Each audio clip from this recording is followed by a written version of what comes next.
April 1ರಂದು ನಾಪೋಕ್ಲುವಿನಲ್ಲಿ ಬೃಹತ್ ಹಿಂದೂ ಜನಜಾಗೃತಿ ಸಮಾವೇಶ ನಡೆಯಲಿದೆ ಎಂದು ಹಿಂದೂ ಸುರಕ್ಷಾ ಸಮಿತಿಯ ನಾಪೋಕ್ಲು ಸಂಚಾಲಕ ಲವ ನಾಣಯ್ಯ ತಿಳಿಸಿದ್ದಾರೆ.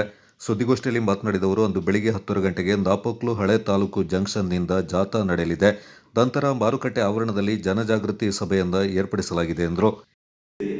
ಹಲ್ಲೆ ಮಾಡುವಂಥದ್ದು ಈ ಒಂದು ಮುಸ್ಲಿಂ ದುಷ್ಕರ್ಮಗಳಿಗೆ ಮಾಮೂಲಿಯಾಗಿಬಿಟ್ಟಿದೆ. ಯಾಕೆಂದ್ರೆ ಮೊನ್ನೆ ಒಂದು 27ನೇ ತಾರೀಕು ನಡೆದಂಥ ಘಟನೆಯನ್ನು ನಾವು ಪ್ರತಿಭಟನೆ ಮೂಲಕ ನಾವು ಒಂದು ಕಾರ್ಯರೂಪಕ್ಕೆ ಮಾಡಿದ್ದೀವಿ, ಬಂದೋಬಸ್ತ್ ಮಾಡಲಿಕ್ಕೆ ಮಾಡಿದ್ದೀವಿ. ಆದರೆ ನಾಪೋಕ್ನಲ್ಲಿ ಇದು ದಿನನಿತ್ಯ ನಡೆಯುವಂಥ ವ್ಯವಹಾರ. ಯಾವುದೊಂದು ವಾಹನ ಫಾಸ್ಟ್ ಆಗಿ ಹೋಗಿ ಆ ಕಡೆ ಚಿಕ್ಕ ಚಿಕ್ಕ ಅಪಘಾತಗಳಾದ ತಕ್ಷಣ 108 ಜನರು ಸೇರಿಕೊಂಡು ಒಂದು ಸ್ಟೇಷನ್ಗೆ ಗುತ್ತಿಗೆ ಹಾಕಿ ಇಲ್ಲಿ ಒಂದು ಹಿಂದೂ ಬಾಂಧವರಿಗೆ ಅಥವಾ ನಮ್ಮ ಎಲ್ಲ ಅಣ್ಣತಮ್ಮಂದಿಗೆ ಹೊಡೆಯುವಂಥ ಕೆಲಸವನ್ನು ಹಲ್ಲೆ ಮಾಡುವಂಥ ಕೆಲಸವನ್ನು ದಿನನಿತ್ಯ ಆಗ್ತಾ ಇದೆ.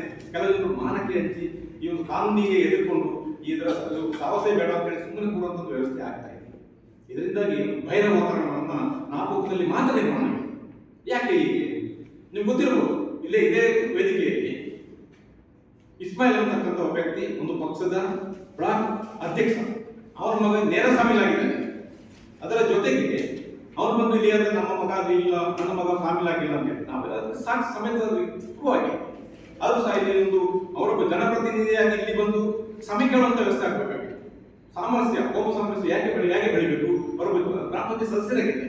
ಆಗಿಯೂ ಸಹ ಅವರು ಅದನ್ನ ಇದು ಸಾಧಿಸುವಂತ ಕೆಲಸವನ್ನು ಮಾಡಿದರೆ, ಸಮರ್ಥನೆಯನ್ನು ಮಾಡಿದ್ದಾರೆ. ಅದರ ಜೊತೆಗೆ ಇನ್ನೊಂದು ದುಃಖದ ವಿಚಾರ ಎಂದರೆ ನಾಪೋಕ್ಲಿನ ಜಮಾಯತಿನ ಅಧ್ಯಕ್ಷ ಹಾಗೂ ಅವರ ಸಮಿತಿಯವರು ಬಂದು ಸಹ ಇದರ ಸಮರ್ಥನೆಯಲ್ಲಿ ತರ್ಕೊಂಡಿದ್ದಾರೆ.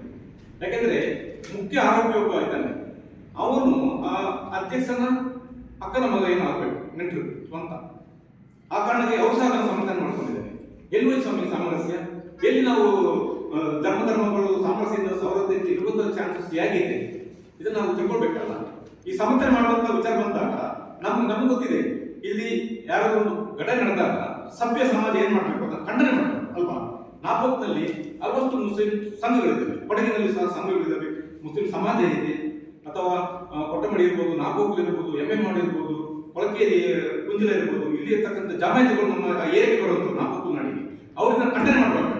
ಇಲ್ಲಿಯವರೆಗೆ ಯಾವ ರೀತಿ ವಿಷಾದವನ್ನು ಸಹ ವ್ಯಕ್ತಪಡಿಸಿಲ್ಲ. ಇದರ ಅರ್ಥ ಏನೆಂದರೆ, ನಾವೆಲ್ಲರಿಗೆ ಒಂದು ಅಂದಾಜು ಮಾಡಿದ್ದೇನೆ ಅಂದರೆ, ನಿಜವಾಗಿ ಹೇಳ್ಬೇಕಾದ್ರೆ ಪ್ರತಿ ಎಲ್ಲ ಮುಸ್ಲಿಂ ಸಮುದಾಯ ಇದರ ಸಮರ್ಥನೆಗೆ ಒಳಗಾಗಿದ್ದಾರೆ.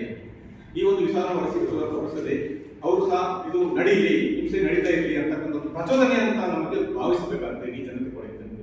ಈಗ ಇದೇ ಭಯದ ವಾತಾವರಣ ಮುಗಿಸ್ಕೊಂಡು ಅವರವರ ವ್ಯವಹಾರಗಳನ್ನು ಮಾಡಿಕೊಂಡು ಇಲ್ಲಿ ಒಂದು ಲಘು ಜಿಹಾದ್ ಇರ್ಬೋದು, ಲ್ಯಾಂಡ್ ಜಿಹಾದ್ ಇರ್ಬೋದು, ಅಥವಾ ನಮ್ಮ ಮತಾಂತರ ವಿಚಾರಗಳಿರ್ಬೋದು, ಇವುಗಳನ್ನ ಯಶಸ್ವಿ ನಡೆಸಬಹುದು ಅಂತಕ್ಕಂಥ ಒಂದು ಬೆದರಿಕೆ ತಂತ್ರಗಾರಿಕೆ ನಮಗೆ ಆಗ್ತಾ ಇದೆ. ಇದಕ್ಕೆ ಪೂರ್ಣ ಸಮಾಜದಲ್ಲಿ ಒಂದು ಮುಸ್ಲಿಂ ಸಮಾಜಕ್ಕೆ ಸಹಕಾರ ಕೊಡ್ತಾ ಇದೆಯಾ ಅಂತ ಸಂಶಯ ನಮಗೆ ಮೂಡ್ತಾ ಇದೆ. ಇಡೀ ಕೊಡಗಿನ ಪ್ರತಿಯೊಬ್ಬ ಹಿಂದೂ ಬಾಂಧವರ ಮನೆಮನದಲ್ಲಿ ಇದೊಂದು ಖಾತ್ರಿಯಾಗಿದೆ. ನಮಗೆ ರಕ್ಷಣೆ ಕೊಡುವವರು ಯಾರು? ಯಾಕೆಂದ್ರೆ ಪೊಲೀಸ್ ಇಲಾಖೆಯಲ್ಲಿ ಸಂಪೂರ್ಣವಾಗಿ ವಿಫಲವಾಗಿದ್ದಾರೆ. ಯಾಕೆಂತಂದ್ರೆ ಕಾನೂನನ್ನು ಜಾರಿ ಮಾಡಿದರೆ ಅವರಿಗೆ ಅಲ್ಲಿ ಭಯ ಇದೆ. ಪಾಪ ಅವರು ಸಹ ನಮಗೆ ಒಂದು ಜೀವ ಅಲ್ವಾ ಪೊಲೀಸರು, ಅದನ್ನ ಮೇಲಧಿಕಾರಿ ತಿಳ್ಕೊಡುದಿಲ್ಲ. ನಾವು ಅಲ್ಲೊಂದು ಹೆಚ್ಚಿನ ಸಿಬ್ಬಂದಿಗಳನ್ನು ನೇಮಕಾತಿ ಮಾಡಿ ಮುಂದಿನ ದಿನಗಳಲ್ಲಿ ನಮಗೆ ಭದ್ರತೆಯನ್ನು ಕೊಡುವಂತ ವ್ಯವಸ್ಥೆ ಆಗಬೇಕು, ಗಸ್ತು ನಿರಂತರವಾಗಿರಬೇಕು, ಹೆಚ್ಚಿನ ಸಿಬ್ಬಂದಿಗಳನ್ನು ನೇಮಕಾತಿ ಆಗಬೇಕು ಅಂತ ಹೇಳ್ತಂತ ಒಂದು ಅಭಿಪ್ರಾಯ ನಾವು ಅವರಿಗೆ ಹೇಳಿದ್ದೀವಿ. ಆದರೂ ಸಹ ಅವರು ಇದುವರೆಗೆ ಯಾವುದೇ ಕ್ರಮವನ್ನು ಕೈಗೊಂಡಿಲ್ಲ. ಆಗ ಏನಾಗಬೇಕು, ಹಿಂದೂ ಸಮಾಜ, ಎಲ್ಲ ಸಂಘ ಪರಿವಾರ, ಎಲ್ಲ ಜನತೆಯು ಎದುರಿಸುವಂತ ಪರಿಸ್ಥಿತಿ ಬಂದಿದೆ. ಇದಕ್ಕಾಗಿ ಇದನ್ನು ವಿರೋಧಿಸಕ್ಕಾಗಿ ನಾವು ಇವತ್ತು ಹಿಂದೂ ಸುರಕ್ಷಾ ಸಮಿತಿಯ ವತಿಯಿಂದ ಹಿಂದೂ ಜಾಗೃತಿ ಸಮಾವೇಶ ಪಾದಯಾತ್ರೆ ನಾವು ಕೈಗೊಂಡಿದ್ದೀವಿ. ಇದು ನಮ್ಮ ಸಮಾಜವನ್ನು ಎಚ್ಚರಿಸುವಂಥದ್ದು ಮತ್ತು ನಮ್ಮನ್ನ ವಿರೋಧಿಸುವಂತಹ ಇಂತಹ ಜಿಹಾದಿ ಮನಸ್ಸಿನ ದುಷ್ಕರ್ಮಿಗಳನ್ನು ನಾವು ಇವತ್ತು ವಿರೋಧಿಸೋದಕ್ಕೆ ನಾವು ಇವತ್ತು ಸಮಾವೇಶವನ್ನು ಮಾಡಿಕೊಂಡಿದ್ದೀವಿ. ಬಂಧುಗಳೇ, ಈ ಒಂದು ವಿಚಾರದಲ್ಲಿ ಜಾತ್ಯತೀತವಾಗಿ, ರಾಜಕೀಯ ರಹಿತವಾಗಿ, ಯಾವುದೇ ಜಾತಿ ಭೇದವಿಲ್ಲದೆ ನಾವೊಂದು ಈ ಒಂದು ಜನಜಾಗೃತಿ, ಹಿಂದೂ ಜನಜಾಗೃತಿ ಸಮಾವೇಶವನ್ನು ಆಯೋಜಿಸಿದ್ದೀವಿ. ಇದರಲ್ಲಿ ನಾವು ನೋಡಿದ್ದೀವಿ, ಈ ಪೊಲೀಸ್ ಇಲಾಖೆ ಯಾಕೆ ವಿಫಲ ಅಂತ ನಾವು ಹೇಳ್ತಿತ್ತಂದ್ರೆ, ಈ ಒಂದು ಆರೋಪಿಗಳನ್ನು ಏನು ರಾಜ ಮರ್ಯಾದೆ ಕೊಟ್ಟು ಜೈಲಿಗೆ ಕಳಿಸಿ ತಕೊಂಡು ಹೋಗಿ ಅಲ್ಲಿ ಅವರನ್ನ ಕೋರ್ಟಿಗೆ ಪ್ರೊಡ್ಯೂಸ್ ಮಾಡಿ ಅಲ್ಲಿಂದ ಕರ್ಕೊಂಡು ಬಂದು ಈಗ ಮನೆಗೆ ಬಿಟ್ಟಿದ್ದಾರೆ. ಮನೆ ಬಿಟ್ಟವರು ನೀವು ನೋಡಿ ಇನ್ಸ್ಟಾಗ್ರಾಮ್ನಲ್ಲಿ ಯಾವ ರೀತಿ ಬೆದರಿಕೆ ಹಾಕಿದ್ದಾರೆ, ಹಿಂಸೆ ಮುಂದುವರಿಯಲಿ, ಇದಕ್ಕೆ ನಾವು ತಯಾರಾಗಿದ್ದೀವಿ ಅಂತ. ಇದರ ಸಮಸ್ಯೆ ನಮ್ಮೊಂದು ಹಿಂದೂ ಸಮಾಜವನ್ನು ಬೆದರಿಸುವಂತರಲ್ವಾ. ನಮಗೆ ಕಾನೂನ ಒಂದು ಸಹಕಾರವಿಲ್ಲದೆ ಹೋದರೆ ಈ ಜಿಲ್ಲಾಡಳಿತದ ಒಂದು ಹಿಡಿಕೊಟ್ಟು ಇಲ್ಲ ಅಂತ ಹೇಳಿದ್ಮೇಲೆ ನಾವು ಸ್ವಂತವಾಗಿ ನಾವು ನಮ್ಮನ್ನು ಬಂದು ಮಾಡಬೇಕಾಗ್ತದೆ. ಅದಕ್ಕೆ ನಾವು ಕಟಿಬದ್ಧರಾಗಿದ್ದೀವಿ. ಎಲ್ಲ ಸಂಘ ಪರಿವಾರ, ಎಲ್ಲ ನಮ್ಮ ಸಮಾಜಗಳು, ಎಲ್ಲ ಜಾತಿ ಜನಗಳು ಒಟ್ಟಾಗಿ ಈ ಒಂದು ಹಿಂದೂ ಸಮಾಜವನ್ನು ಗಟ್ಟಿಪಡಿಸುವಂಥದ್ದು ಮತ್ತು ಬೆದರಿಕೆ ತಂತ್ರಗಳಿಗೆ ತಕ್ಕ ಪ್ರತ್ಯುತ್ತರವನ್ನು ಕೊಡುವಂಥ ವ್ಯವಸ್ಥೆ ನಾವು ಮಾಡ್ತಾ ಇದ್ದೀವಿ. ಎಲ್ಲರೂ ಅವರವರ ದಿನನಿತ್ಯ ಕಾರ್ಯಕ್ರಮದಲ್ಲಿ ನಾಮಕರಣ ಆಗಬೇಕಾದ ಸಂದರ್ಭದಲ್ಲಿ ಅವರಿಗೆ ಅಲ್ಲಿ ಸ್ವಲ್ಪ ಶಕ್ತಿ ಇರ್ಬೋದು, ಜನಸಂಖ್ಯೆ ಇರ್ಬೋದು, ಅಲ್ಲಿ ಒಂದು ಹಲ್ಲೆ ಮಾಡೋದು, ಇನ್ನೂ ಮಾಡೋದು, ಇದಕ್ಕೆ ಪ್ರತ್ಯುತ್ತರ ಕೊಡುವಂಥ ಕೆಲಸವನ್ನು ಬೇರೆ ಕಡೆಯಿಂದ ಆರಂಭ ಆಗುವಂಥ ಪರಿಸ್ಥಿತಿ ಬರ್ತದೆ. ಇದಕ್ಕೆ ಜಿಲ್ಲಾಡಳಿತ ಅವಕಾಶ ಕೊಡಬಾರದು ಅಂತೇಳಿ ನಾನು ವಿನಂತಿ ಮಾಡುತ್ತಾ, ನಮ್ಮ ಈ ಒಂದು ಹಿಂದೂ ಸಮಾಜೋತ್ಸವ, ಹಿಂದೂ ಜನಜಾಗೃತಿ ಪಾದಯಾತ್ರೆ ಮತ್ತು ಸಮಾವೇಶ ಇದನ್ನು ನಾವು ಯಶಸ್ವಿಯಾಗಿ ನಡೆಸ್ತೀವಿ, ಶಾಂತಿಯುತವಾಗಿ ನಡೆಸ್ತೀವಿ. ನಮ್ಮ ಹಿಂದೂ ಧರ್ಮದ ಪ್ರತಿಯೊಬ್ಬ ಮಗುವಿಗೂ, ಹಿರಿಯರಿಗೂ, ಮಾತೆಯರಿಗೂ, ಮನೆಯವರಿಗೂ ಎಲ್ಲರಿಗೂ ಒಂದು ಜಾಗೃತಿಯನ್ನು ಮೂಡಿಸುವಂಥ ಕೆಲಸವನ್ನು ನಾವು ಮಾಡಲಿಕ್ಕೆ ಈ ಸಮಾವೇಶವನ್ನು ಏರ್ಪಾಡು ಮಾಡಿದ್ದೀವಿ. ಅದರ ಯಶಸ್ವಿಗಾಗಿ ನಾವು ಎಲ್ಲ ದೇವರನ್ನು ಪ್ರಾರ್ಥಿಸುತ್ತಾ ನಾವೆಲ್ಲರೂ ಕಟಿಬದ್ಧರಾಗಿ ಆ ಕೆಲಸ ಮಾಡಲಿಕ್ಕೆ ಮುಂದಿನ ದಿನಗಳಲ್ಲಿ ನಾಪೋಕ್ನಲ್ಲಿ ಯಾವುದೇ ಹಲ್ಲೆಗಳು ಯಾರ ಮೇಲೂ ನಡೆಯಬಾರದು. ಆ ರೀತಿಯಲ್ಲಿ ಕಾನೂನು ಸುವ್ಯವಸ್ಥೆ ಕ್ರಮ ಕೈಗೊಳ್ಳಬೇಕು. ಇಲ್ಲದೆ ಹೋದರೆ ಕಾನೂನು ಕೈಗೆತ್ತಿಕೊಂಡು ಈ ಒಂದು ಹಿಂದೂ ಸಮಾಜ ಮುನ್ನುಗ್ಗುವಂಥ ಪರಿಸ್ಥಿತಿಗೆ ನಿರ್ಮಾಣ ಮಾಡಬೇಡಿ ಅಂತ ಹೇಳಿ ಜಿಲ್ಲಾಡಳಿತಕ್ಕೆ ಒಂದು ಎಚ್ಚರಿಕೆ ಮತ್ತು ವಿನಂತಿಯನ್ನು ಮಾಡ್ತೀವಿ. ಹಿಂದೂ ಜಾಗರಣ ಸಮಿತಿಯ ದಕ್ಷಿಣ ಪ್ರಾಂತ ಕಾರ್ಯಕಾರಿಣಿ ಸಮಿತಿಯ ಸದಸ್ಯ ಕುಕ್ಕೆರ ಅಜಿತ್ ಮಾತನಾಡಿ, ಹಿಂದೂ ಸಮಾಜ ಎಂದಿಗೂ ಇತರರ ತಂಟೆಗೆ ಹೋಗೋದಿಲ್ಲ. ಜಾಗೃತ ಹಿಂದೂ ಸಮಾಜದ ನಿರ್ಮಾಣಕ್ಕಾಗಿ ಸಮಾವೇಶವನ್ನು ಏರ್ಪಡಿಸ್ತಾ ಇರುವುದಾಗಿ ತಿಳಿಸಿದರು. ಈ ಹಿಂದೆ ನಡೆದಿರತಕ್ಕಂಥ ನಾಪೋಕ್ಲಿನಲ್ಲಿ ಒಬ್ಬ ಹಿಂದೂ ಕಾರ್ಯಕರ್ತ ಗೌತಮ್ ಅನ್ನೋರ ಮೇಲೆ ಮುಸಲ್ಮಾನ ಗುಂಡರು, ದೇಶದ್ರೋಹಿ ಭಯೋತ್ಪಾದಕರು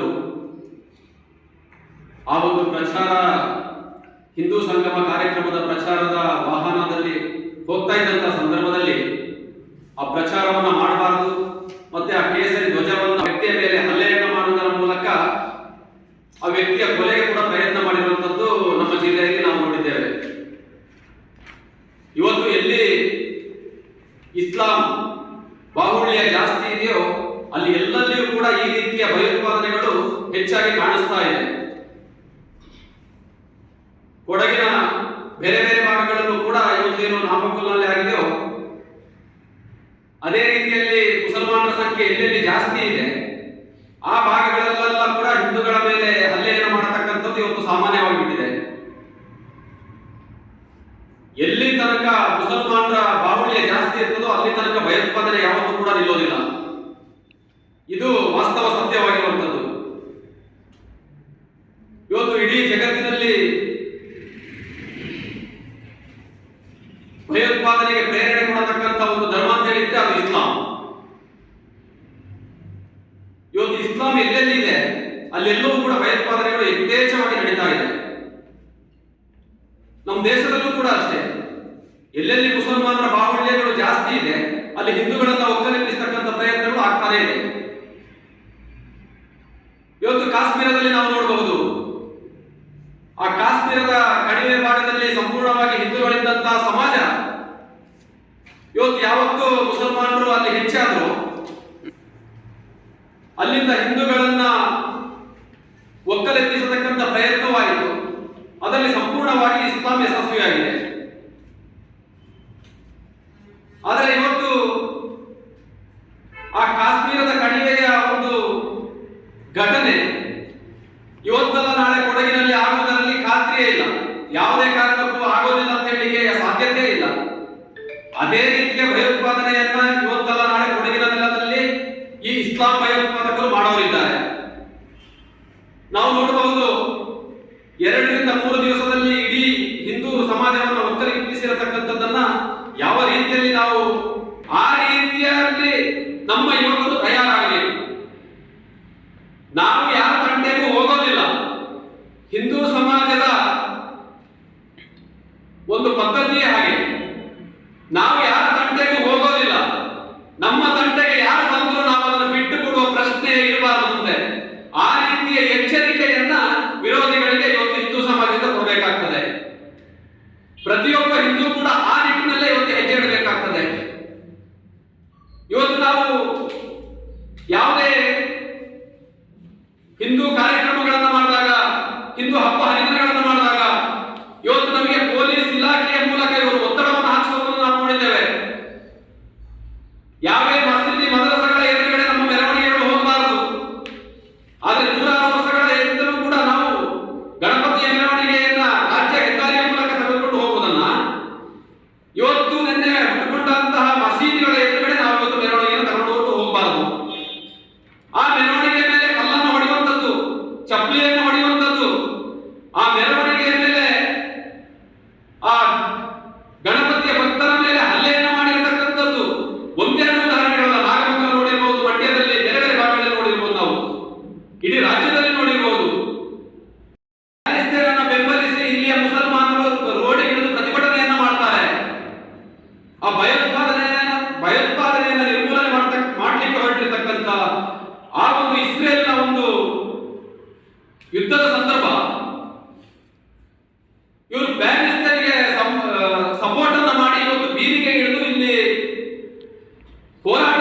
ಮಾಡತಕ್ಕಂಥದ್ದನ್ನು ನಾವು ನೋಡಿದ್ದೇವೆ. ಹಾಗಾದ್ರೆ ಇಲ್ಲಿಯ ಮುಸಲ್ಮಾನರ ಮನಸ್ಥಿತಿ ಎಂತದಿರುವುದು? ಭಯೋತ್ಪಾದನೆಗೆ ಬೆಂಬಲ ಮಾಡತಕ್ಕಂಥದ್ದು ತಾನೇ. ಗೋಷ್ಠಿಯಲ್ಲಿ ನಾಪೋಕ್ಲು ಹಿಂದೂ ಸುರಕ್ಷಾ ಸಮಿತಿಯ ಸಹ ಸಂಯೋಜಕ ಪ್ರದೀಪ್, ಸದಸ್ಯರಾದ ಪ್ರತೀಜಾ ಅಚ್ಚಪ್ಪ, ಮಡಿಕೇರಿ ತಾಲೂಕು ಸಂಚಾಲಕ ಬಾಲಕೃಷ್ಣ ರೈ ಹಾಗೂ ಸಮಿತಿ ಸದಸ್ಯ ಚಂದ್ರ ಉಡೋತ್ ಪಾಲ್ಗೊಂಡಿದ್ದರು.